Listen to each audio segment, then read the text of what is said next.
Thank you to the Balfour Project for inviting me. I'm talking really about the book and the information in the book that was published a couple of years ago. And here is an English version of the book, and here's the Arabic version published by the Centre for Arab Unity Studies in Beirut. And I'll try to talk for no more than about 35 or 40 minutes. I've got a few slides to back up some of the arguments in the book, but I'd just like to set up and frame the talk, if I may, with just some ideas about the British Empire. And I was thinking, in another talk that I gave, and this made me draw up a new slide, that from the independence of America in 1783 up until Indian independence in 1947, I can't think of a single successful insurgency within the British Empire. And some of you might think of Ireland in 1922, but of course, the Irish lost the north of the country to Protestant settlers. It's a lesson there for what happened later in Palestine. And also Irish officials carried on with fealty, with loyalty to the British Crown. The British kept treaty ports in Ireland, and Ireland was within the Dominions and part of the British Empire until the late 1940s. So the idea here is about power and about the violence that underpinned the British Empire. And I've got a definition here from the shorter Oxford English Dictionary on violence, because one of the points in the book is that the British employ considerable excessive violence, atrocities, brutality, torture, shootings, assassinations during the repression of the Arab Revolt.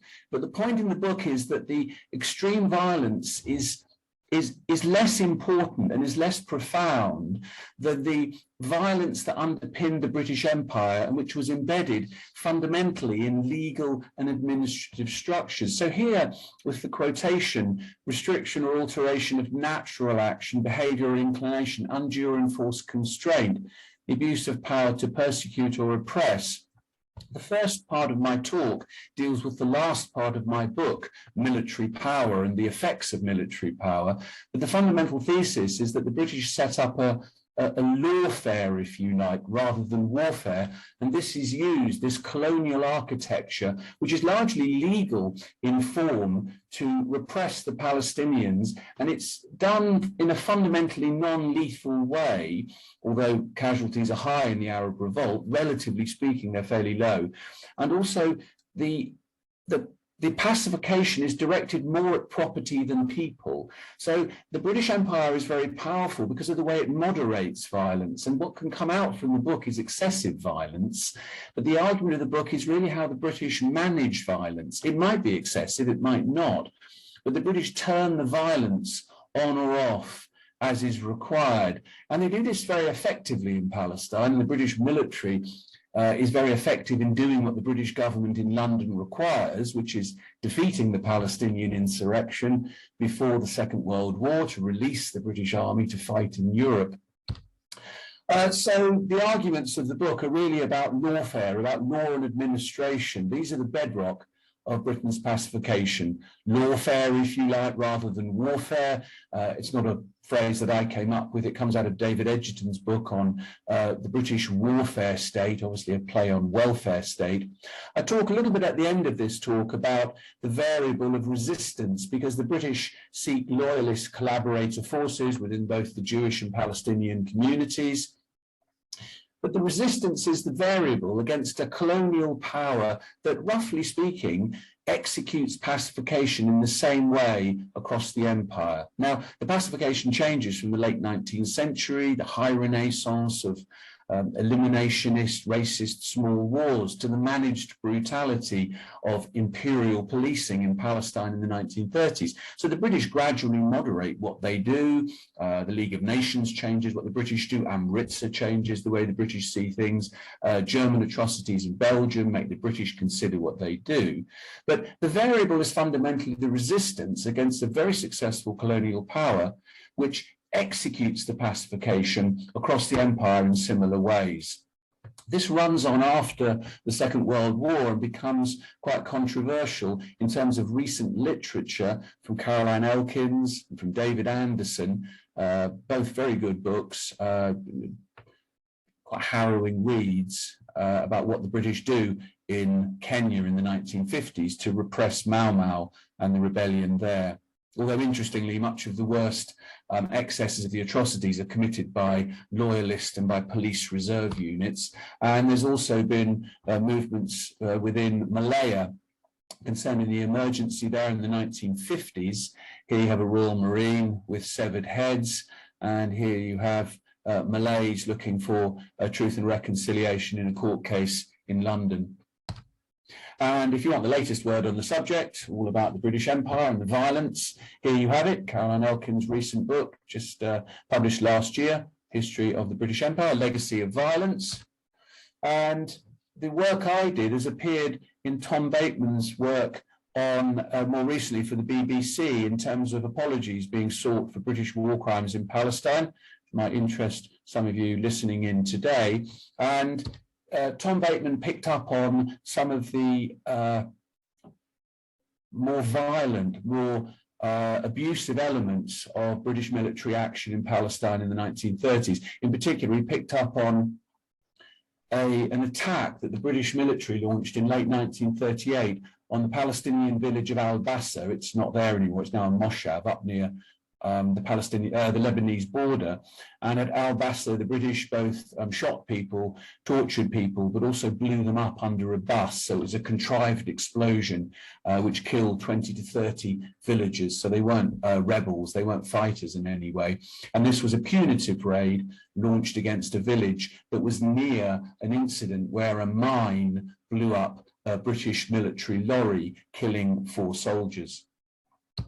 And this is the military part, in a way, the easy part of the book: military action, military force, British soldiers, guns, shooting people, repressing people, brutality. Here you have General Dill, one of the 3 British senior generals who in succession rule the British Army and actually don't rule Palestine. The High Commissioner is still there, but they rule the British military forces through the period of the Arab Revolt from April 1936 up until the summer of 1939. And here he has a march past outside the YMCA building in West Jerusalem.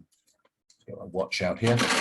Here's another image going by the old city walls near the Jaffa gate. And here you have the Scots Guards again. Lots of British regiments go through Palestine. It's a very considerable British military deployment. In fact, one of the largest military deployments in the interwar period outside of India. And here you have a sense of the military power that was surged, to use the sort of phrase from Afghanistan, a wave or a surge of troops that comes in to repress the rebellion. The military force is very important, but it's underpinned by what I want to talk about for the next 20 minutes or so, which is the legal administrative structures of repression, many of which, I'm not an expert on Israel today, but many of them carry over into the new Israeli government of 1948 and then up until the current situation. I mean, ideas of collective punishment, for instance, and house demolition, which go back to the 1931 British Order in Council.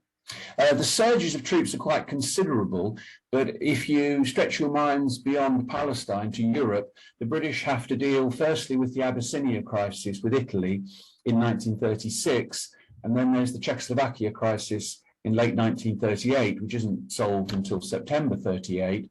And so the politics in Europe, they affect what happens in Palestine, because the British surge troops in the summer of 36, once Abyssinia has been resolved and Haile Selassie's been defeated, and then once the Munich settlement's effected by Chamberlain in September 38, the British surged troops in October 38. And in both of those cases, they're holding troops back because of possible flashpoints elsewhere. When you talk about the security forces, this is a picture from the American Colony Hotel archive. It's a really good photo archive, books and books of photographs from actually all through the period, from the Mandate and before. And here you have an image of Royal Marines, so soldiers off of ships, and they're in white. But you also have, working alongside the British Army, of course, the RAF, but you have the Arab Legion from Jordan. You have CID, there's no special branch in Palestine, but the Criminal Investigation Department works and has a political department that works with the police. You also have auxiliary forces. I'll talk more about them, mostly from the Jewish community, but also some auxiliary forces from the Palestinians, and the Secret Service as well, MI5 and MI6. MI5 runs operations in Palestine. It's within the empire. MI6 runs a very successful operation in Damascus through the British Consul General there, a man called Gilbert McKereth, who works very hard to stop the smuggling of guns and the passage of would-be rebels from Syria and from Iraq who are going into Palestine to fight the British. So in a holistic way, the British deal with the Arab Revolt against the British, and they use not just the army, but as I'm saying, all the different elements of the security forces. These men are on the streets of Haifa, which makes sense because that's the only place that could accept large British ships. So I wanted to go back a little bit now and do a sort of politics 101, if you like, back at university. Legislature, judiciary and executive, because the issue in Palestine is there's no legislature. The only legislative influence that the Palestinians or the Jews can have is through the parliament in London or informally through the High Commissioner. Because what you have here is prerogative power.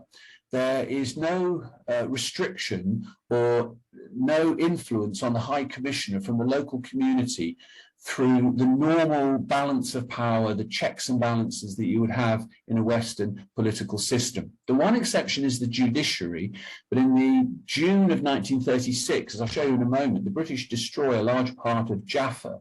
The judiciary objects to that, and after that, the British colonial administration neuters the judiciary in Palestine, and with no legislature, a neutered judiciary, and an executive which is wholly run by the British, there's very little interference or restriction that the local communities can make to this. The law. Now, the laws in Palestine come about through orders in council. These are quite unusual in Britain. They're not unknown. We've used them for the European Union in the 1970s and 80s, but they're always subject to the scrutiny of Parliament in London. But these are the foundation of the system of rule in Palestine. And the orders in council, which started in 1922, then snowball down into emergency regulations, all of which are issued and which have no scrutiny from any legislative body. Now, when you go through the legislation, and it appears in the Palestine Gazette, it's quite bewildering because you have all sorts of notices, curfew orders. They stem back to orders in council, but from the orders in council, there's a whole series of subsidiary legislation. I don't want to bore you with this, but it is important. Here are the key dates. Now, the 1922 order in council establishes the Constitution of Palestine without a legislature.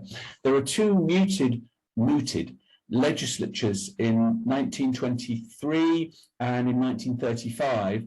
Neither comes to anything for various reasons that I haven't got time to go into, and both of them would still have given the British members in the Legislative Council a majority. The key order in council for repression is the 1931 order in council. In fact, the 1931 order in council empowers the 1945 emergency regulations that the British used against the Jewish insurgency from 45 to 48, which is then paradoxically picked up on, or ironically picked up on, by the Israeli state in May 1948, and it then becomes Israeli law. So the Israeli law used for its pacification, their pacification, stems back to the 1931 order in council. The British never affect martial law in Palestine. They get very close to it, but they don't establish full martial law. But they get close to it with a Palestine martial law, which is not enacted, although strangely, it actually appears in the Palestine Gazette. And there's an order in council in 1937, and then there are the Second World War ones in 1939, especially the Emergency Powers Defence Act. If you could be bothered to read them, they're pretty stringent. They give the government power to ride roughshod over most civil rights. Now, to be fair, these powers are also affected back in the metropolis in Britain in 1914 and in 1939. But these are the established basis of rule through the Mandate period, and they are very powerfully used against the Palestinians in 1936 or the Jews in 1945. And the two regulations that you have here at the bottom, the 36 and 45, they're the actual rules that the soldiers and the civil administrators get. And they flow from the Orders in Council that come automatically from the government through the Colonial Office, through the High Commissioner, and the emergency regulations, there's lists of them numbered 1, 2, 3, 4, 5, 6, 7, and they give the security forces the power to institute curfews, to destroy houses, for instance, house demolition, which I know still is a topical issue today, and detention of people without trial. All of those are laid out in the emergency regulations. And the British adjust the regulations with all sorts of amendments. If you can be bothered to go through the Palestine Gazette, there are the amendments to the curfew, amendments to detention, amendments to censorship, amendments to carrying a gun, amendments to carrying a dagger, amendments to illegal processions, amendments to making loud music, which could be seen to be a protest. And the amendments copper bottom and fill any holes that the British Mandate Authority thinks have not been plugged by the original regulations. So they're very, very flexible. And as soon as the British see a problem in 1937, they amend a particular regulation. So you have to start from the Order in Council to the regulation and then all the amendments, which in one level is a bit dull, but it is very, very important. And then you have ordinances as well, which sit alongside the emergency regulations. And as I say at the bottom, and as I said before, very versatile. The Collective Punishments Ordinance of 1936 establishes what it says, although the British collective punishment is more indiscriminate. So if there's an incident here, the British will institute collective punishment close by. They don't target a particular as a rule, a particular family, they'll target a particular area. The police ordinance of 1926, I understand, is still the basis for the Israeli police today. That's what an Israeli police officer told me.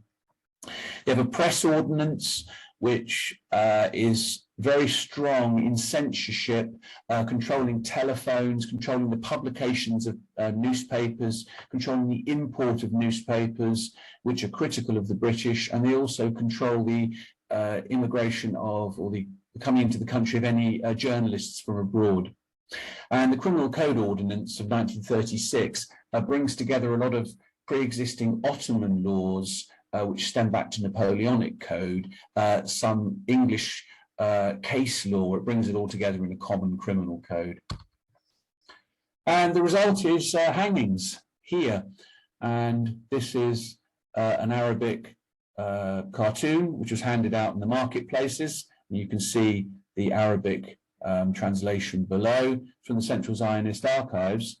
And the British hang legally about 112, I can never work out if it's 110 or 112, including 2 Jews, but otherwise all Palestinian suspects who were hanged during the rebellion. And they also, the emergency regulations give British soldiers the right to shoot any running suspects. The expression is wakif, which the soldiers would then often mangle to corned beef, or later in Aden, I'm heard they shouted fuck off 3 times. I'm working on Borneo at the moment in the 1960s, and it's interesting the continuity of what goes on, because the British soldiers are taught in Malay to say halt exactly the same 3 times, and if the person does not halt, then the regulations give you the right to shoot them. So as long as you say halt, halt, halt 3 times, then you're within your rights to shoot them as part of the security forces. And it's a very visible sign of collective punishment of the whole area, and this is the old city of Jaffa, which I visited a while ago, and it sort of seemed to be filling up with gentrification, what's left of it in this the sort of Kaspar area. But this is the demolition in June 1936, following trouble, as the British saw it, in the old city of Jaffa. So the British wanted to ingress and also punish the area of Jaffa, and so they did this. I don't know if my cursor can show this to you. It looks like an anchor. In fact, it's called, I think, is it ogen in Hebrew for anchor? The British often describe it as like a bow, and it gives the British military powers the ability to get into the old city of Jaffa.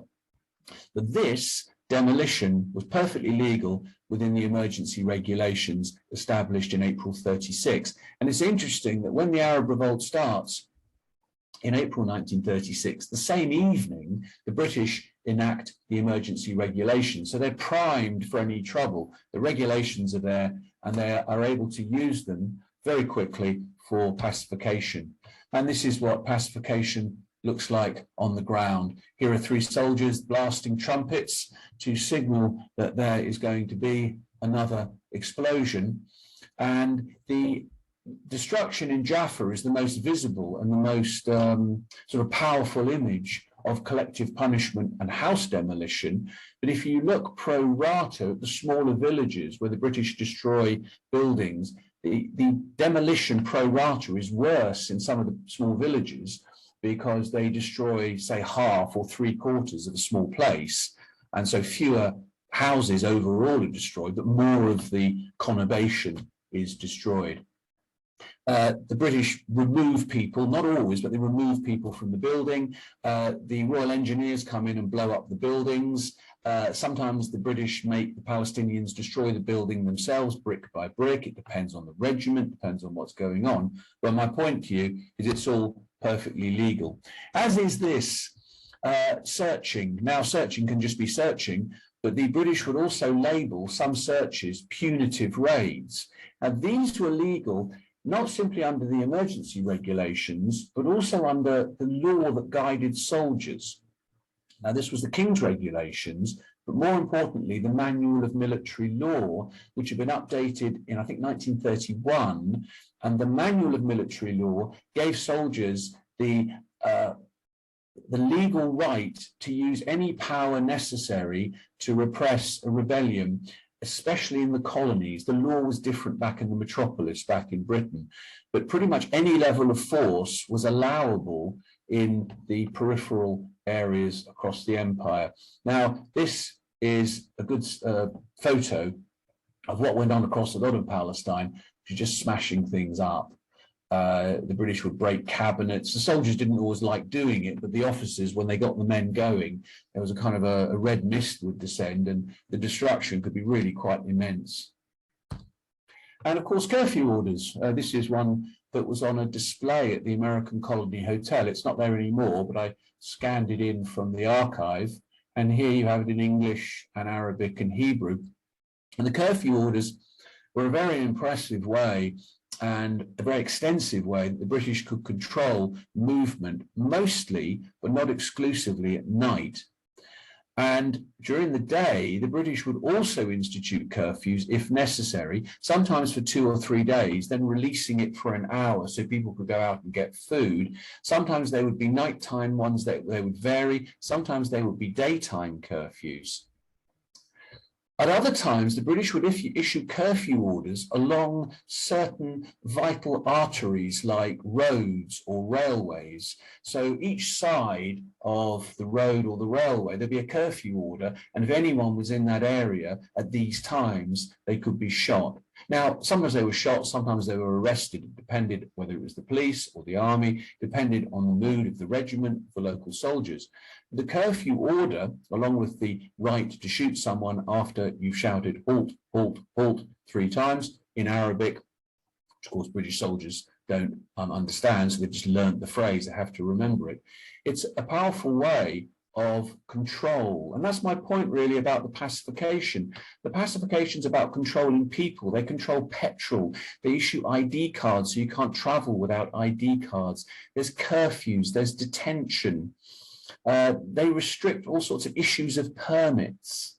There's restrictions on food. All of these measures of control are as powerful or more powerful than soldiers going out with guns and attacking rebel bands or punishing villagers. The detention is impressive.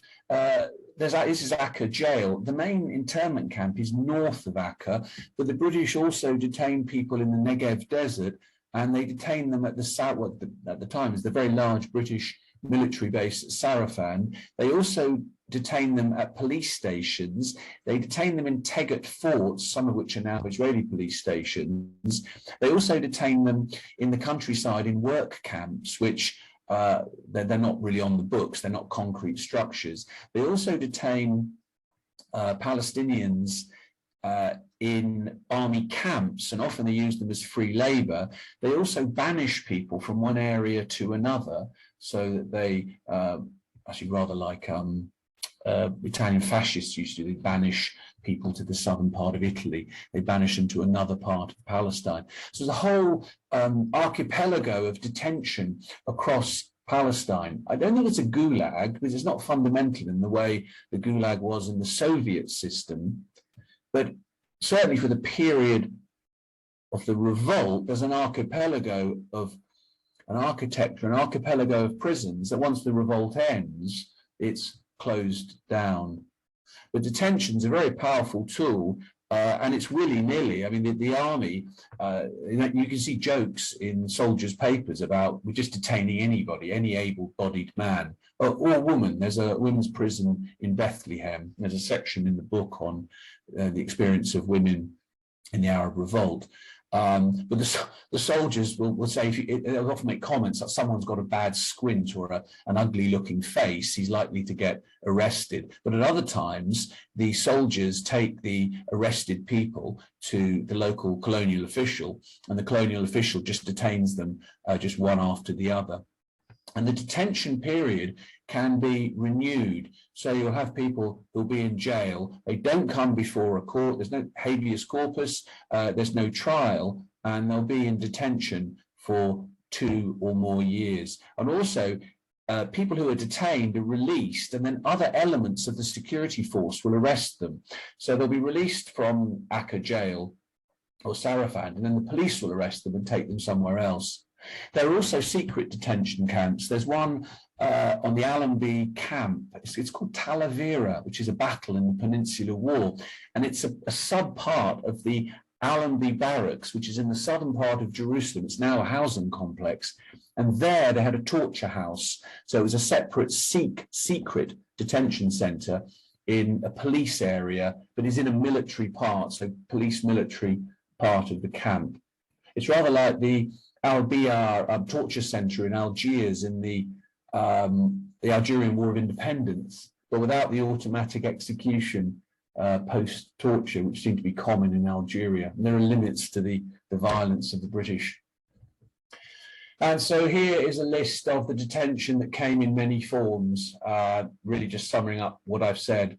To add, they kept villagers in cages in their own village. There's also reporting to police stations, there's house arrest, all sorts of different styles of detention. They also banished some people, some of them they deported to the Seychelles, like the Arab Higher Command leadership, but they also banished people actually from the country, including Jewish communists. There's some quite interesting work on how the British obsession in the Jewish community was more with communists than with Jewish nationalists.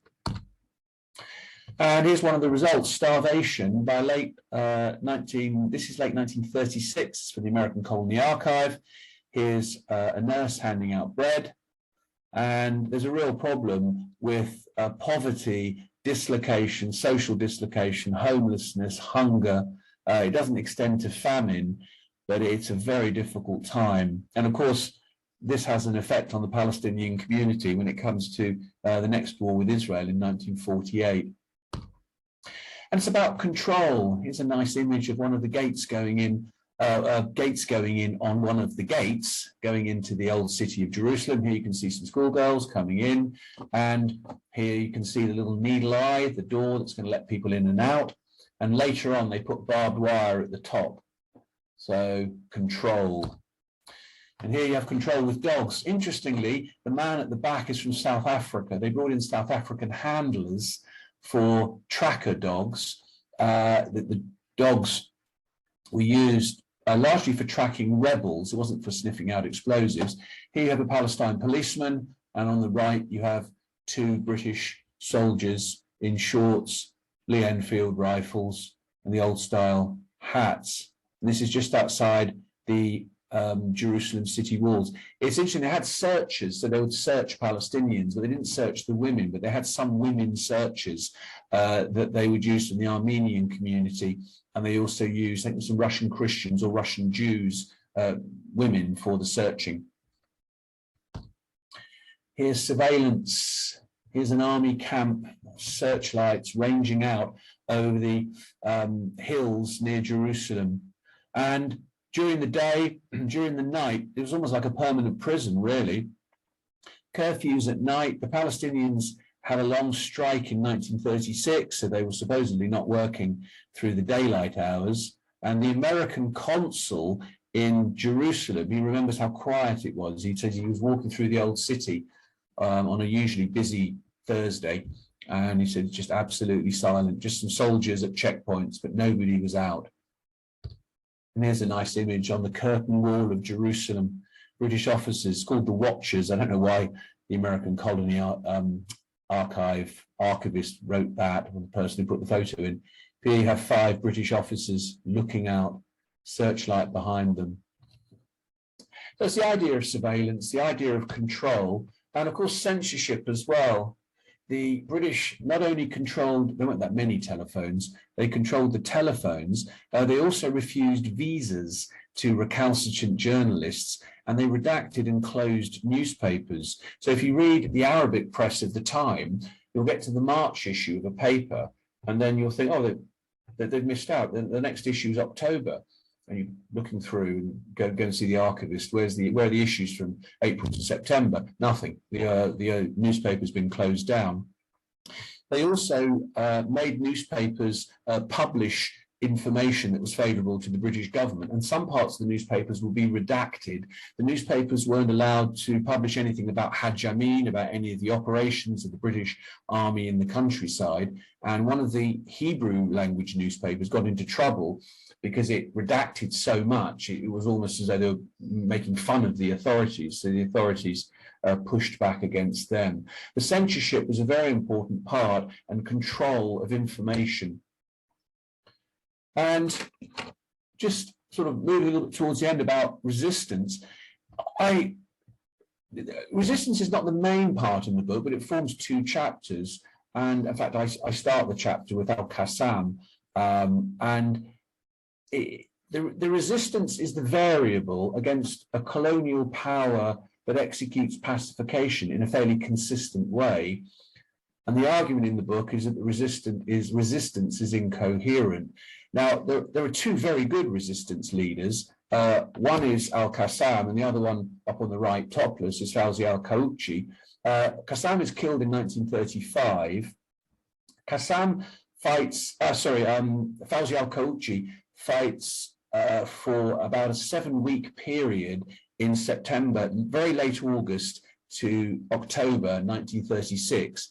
After that, during the revolt, he never reappears in Palestine.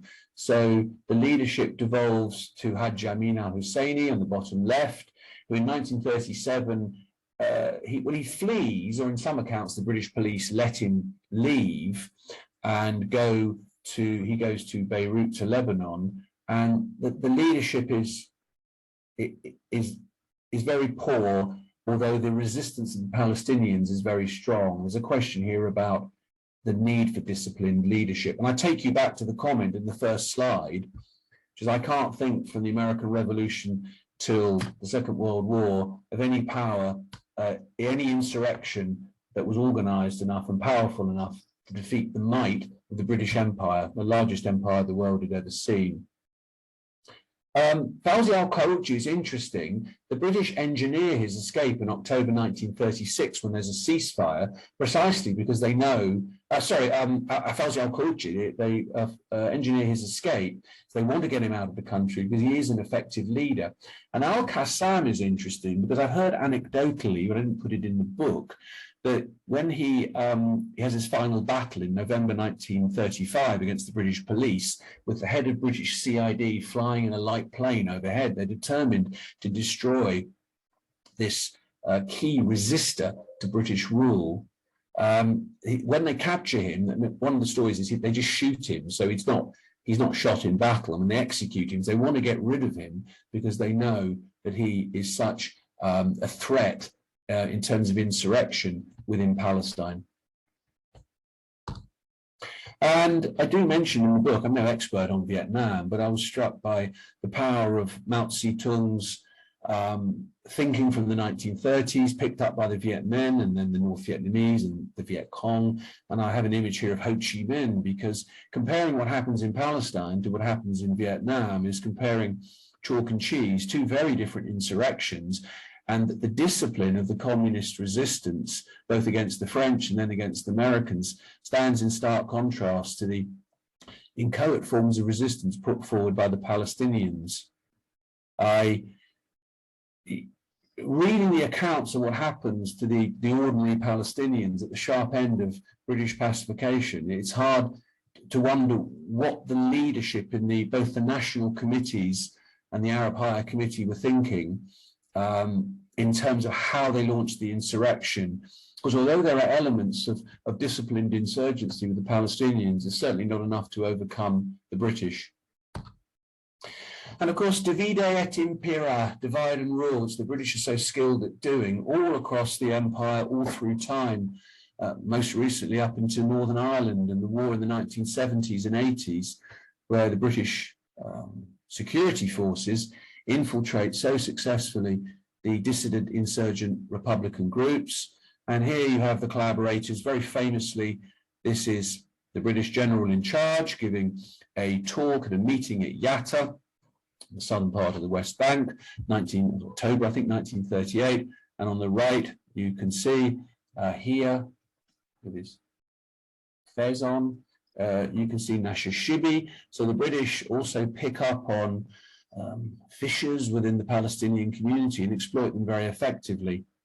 I don't think that this is a deciding factor in any way to the defeat of the Arab Revolt, but it certainly is a contributory factor to the colonial intelligence sort of collaboration architecture that helps discombobulate the Palestinian resistance. It makes it very hard to know who's friend, who's foe.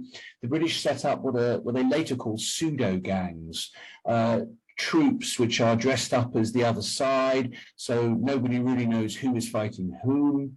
And the Yatta meeting is not terribly successful. The Palestinians prefer Haj Amin's resistance to the Nashashibi's collaboration, but it's nevertheless part of a wider movement that includes also auxiliaries from the Jewish side, from the Yishuv.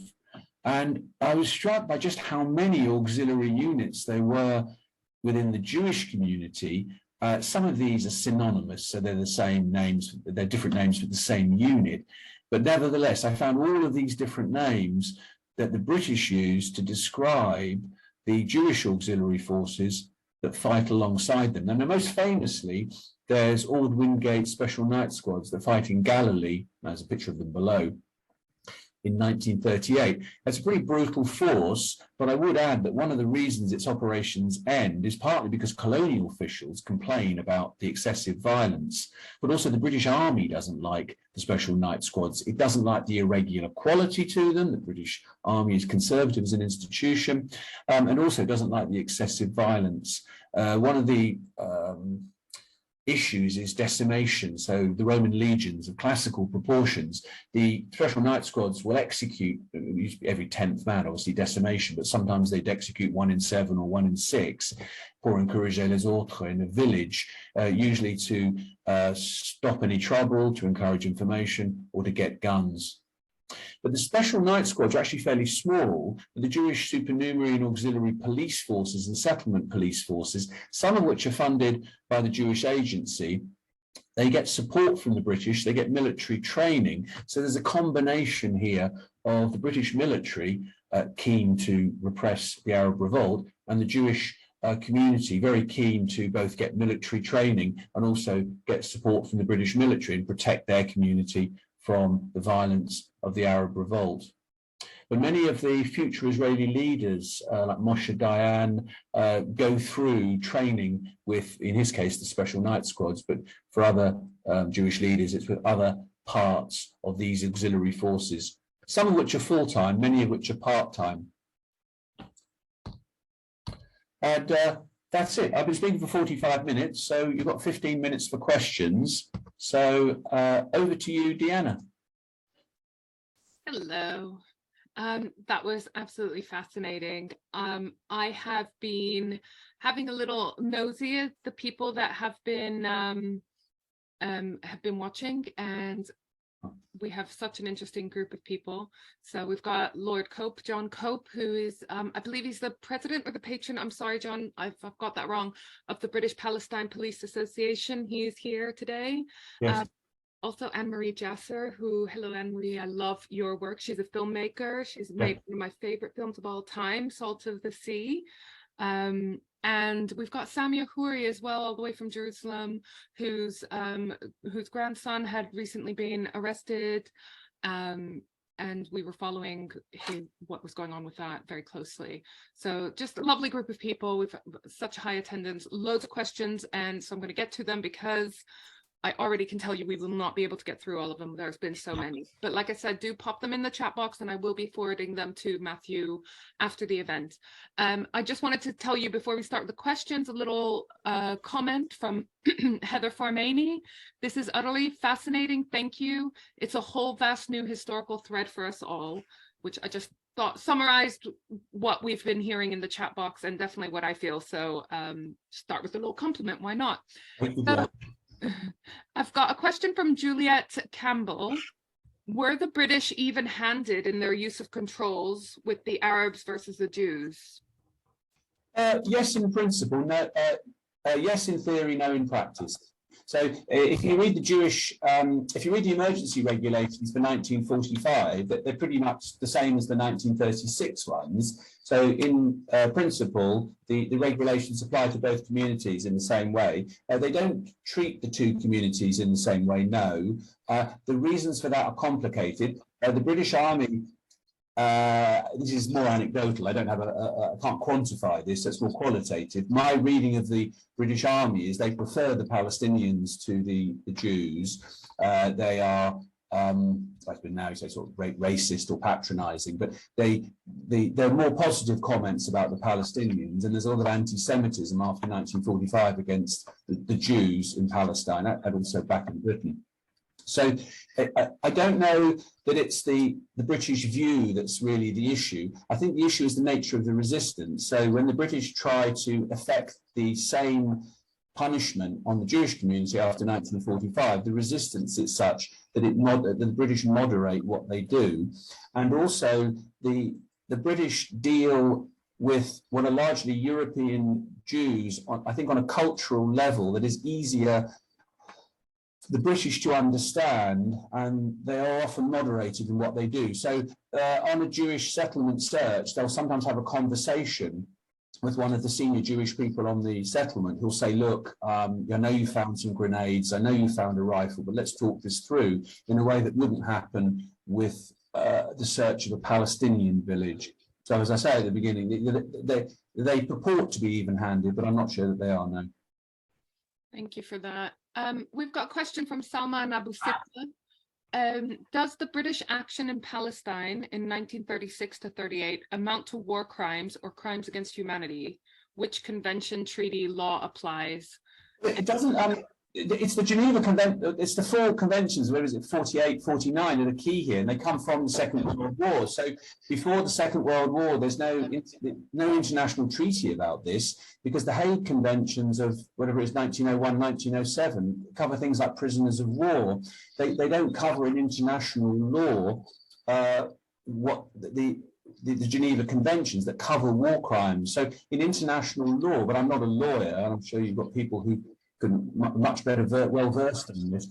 The international law that doesn't cover what the British do. So in that sense, I wouldn't say it was a war crime. There's a different way of looking at it in the sense of, does it go against British military law?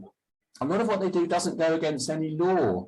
There's nothing in the manual of military law or nothing in the emergency regulations that says they can't do this. Now, at times, as at Hal Hill or at Bassa, where they massacre people, the British Army covers these things up because they know they're wrong. So those incidents would strike me as being, I don't know if they're a war crime, they're an atrocity of some sort, they're a crime, yes. So I'll give you an example. When the British killed Palestinian villagers at Hal Hill, the company commander of the Black Watch, he asks for the orders they imprison the men in cages in the sun, and then 15 to 20 of them die. And he asks from his battalion commander for a written order because he knows it's wrong. The battalion commander says to him, if you don't want to do it, resign your commission. So he does what he's told to do. Then afterwards, when there's a furore raised about the dead Palestinians, they look to skewer him for what happened, rather like William Calley at My Lai. So they look to skewer him so they can absolve the higher command. And eventually, Wavell intervenes, no, it's not Wavell, so O'Connor intervenes to say, as the senior general, look, I'll take the blame because it's not his fault. So they did know it was wrong. I don't know if they know it's wrong in international law, but they know what they're doing is wrong. Some of it they don't think is wrong. Oh, it's fascinating. Speaking of lawyers, we've got our John McHugo, one of our trustees, who's in the audience, and he reminds us to have a little look at the paper given by Michael Link, who was the former special rapporteur for the UN, OPT, at our conference last May. I will post a link to that in the chat box. And he will be joining us for a webinar as well, Michael Link, with John McHugo soon. We are still finalizing the details in the flyer, et cetera, so I haven't put it yet up on our future events, but you know that if you are on our mailing list, you will get an email as soon as we have that confirmed, so do check that out. But I've got two questions about Wingate that I'm going to ask together because they are pretty similar. So Ronnie Barkin says, could you say a few more words about the role of Ord Wingate, who is regarded as a Zionist hero by Zionists, where institutions and streets have been named after him, while conservative historians refer to him as, in quotes, a madman, perhaps a sadist, and a war criminal. And John McHugo also says, in your excellent book, which I have read and recommend, and I've posted a link to where you can buy it in the chat box, you say that the British found the method used by Ord Wingate a bit too strong. How did he go beyond the kind of measures that you have outlined in your very interesting talk? Well, to take the first point, Wingate wasn't Jewish, he was a Plymouth Brethren. He was an odd character. He ended up dying in Burma, leading irregular forces there. He was very, very pro-Zionist. He spoke Arabic from his period in Sudan. He taught himself Hebrew. He was a strange character. When he trained the Jewish troops, he was very tough with them. And in fact, one of the British officers who was with him said to him, if you ever do that to my men, the British soldiers, there's going to be trouble. Because he was slapping around the Jewish soldiers, and the British soldiers thought this was quite funny because they thought, look at the way he's acting. They can't do that to us because they're not allowed to. So he was an odd, eccentric character. And in answer to your second question, I mean, too strong. Yes, his measures caused a storm within the British colonial administration and within the army. I mean, they didn't like what Wingate did because it was so excessive. But it's partly Ord Wingate's eccentricity brought him into a clash. I mean, it brought him, gave him trouble with the British Army. But the British Army didn't like what he was doing. The British Army's never liked irregular units. It doesn't even always like special forces units. It likes the regular infantry units. And so Ord Wingate was outside of the usual chains of command. But one of the things that gave Wingate power was the local brigade commander, Evatt, in the north, gave Wingate a lot of leeway to do what he was doing. So Wingate's actions were partly a function of simply the brigade commander in Haifa allowing Wingate to do more than perhaps another brigade commander would have done. And it's worth remembering that once the troops surge in, in October 38, British can repress the Palestinians using less extreme pacification methods than Lord Wingate used, just with regular line infantry units. So when they start the SNS operations in the summer of 38, it's a very difficult period for the British. They're short of troops. The troops are being held back because of a possible war with Germany. Therefore, Wingate's operations are a cheap fix. Thank you for that. I've got a comment and question from Anne-Marie Jasser. So she thanks me for the shout out. You're welcome. You are always very welcome. Thank you, Matthew. Your work is amazing and so much appreciated. She says, I noticed when speaking about Palestinian resistance against the British, you have mentioned the chaos of the movement, the inability of the leaderships to organize efficiently, etc. Would you also say that the Palestinian resistance, however, was in fact successful at a certain point in the revolt, so much so that the reason for its failure was in fact the British had to take things a step up in order to crush it, i.e. bringing in thousands more troops, tanks, airplanes, etc. Basically that the resistance was actually succeeding and took the British by surprise, so they had to up their military game. Yeah, well, it's an interesting point.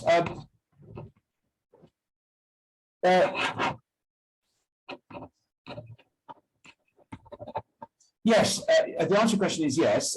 The problem is you're escalating between two bodies that are completely unequal. I mean, the Palestinians escalate, unless the British are going to be distracted so much by a war in Europe that they can't deploy troops, you're risking that future forced deployment from the British. And you're right that the Palestinian resistance is so strong, the British have to deploy large numbers of troops, but they do have them.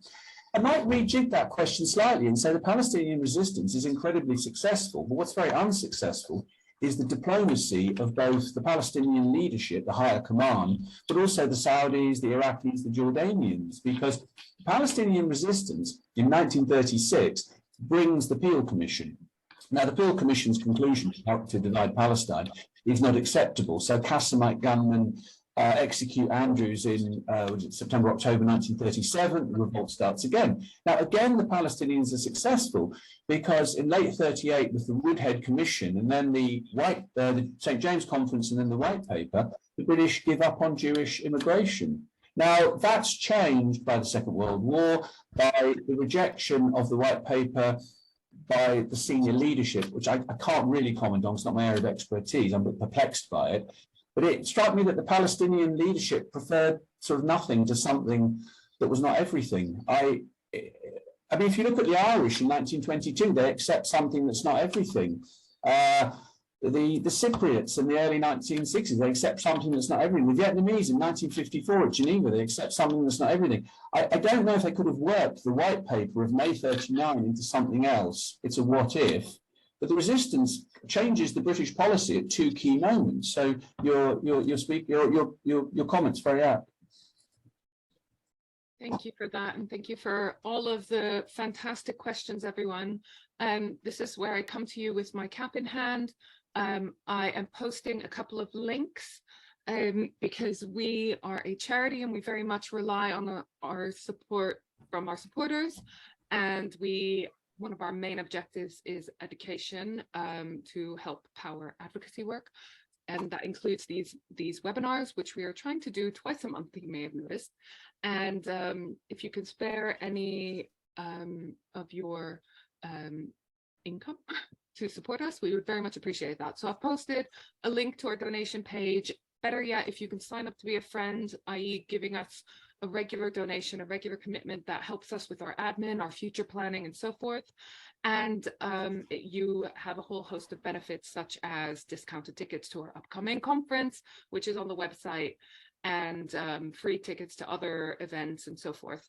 I would like to finish with just one question, really, because we've had it come up in various forms in the chat box. But what is the responsibility and the accountability of the present British government in all of this?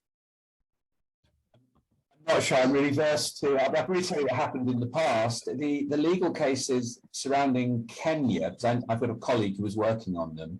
The legal cases he was working with as a historian concerned people who are still alive, so they were asking for redress. And I don't know what the legal position is, because the people who were the victims of this in the 1930s will all be dead now.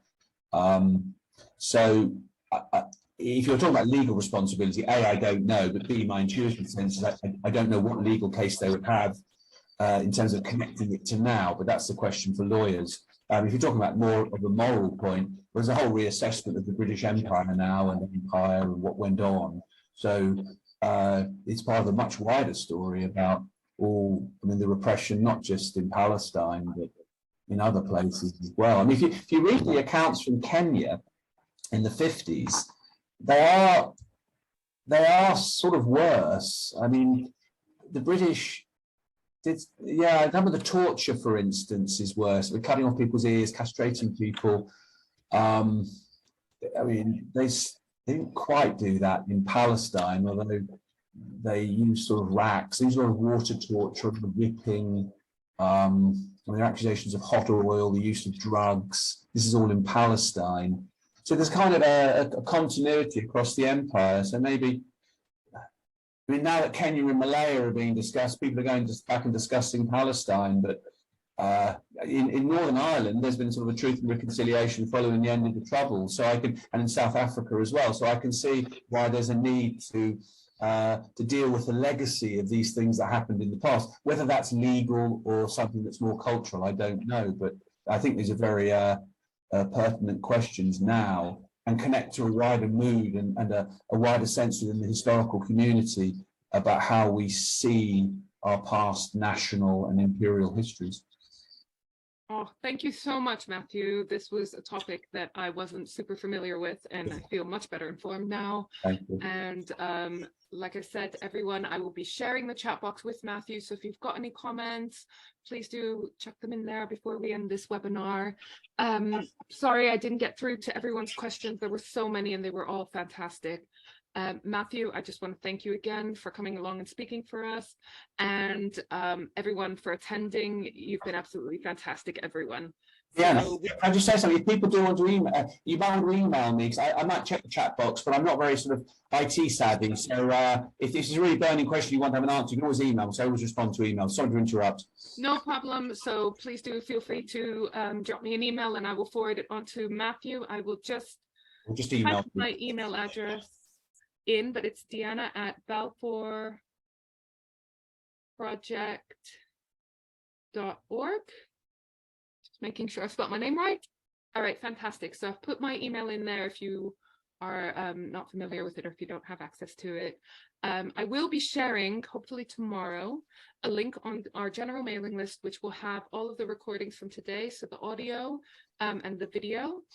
We do put the audio up wherever you might listen to your podcast. So if you listen to podcasts on Spotify, Apple Podcast, Google Cast, all the different platforms, you can find all of the Balfour Project past events on there, as well as a video and links to where you can find Matthew's book and so forth. So keep an eye out for that. Please do share today's talk with anyone who missed it, who you think might be interested in it. Same with all of our talks, and thank you so much for all of the lovely comments that we're getting. I will pass them on to Matthew so that he can have a little look and feel the appreciation. So again, I will thank you all, and I hope you all have a lovely evening. Thank you, Deanna. Bye. Thank you. Bye.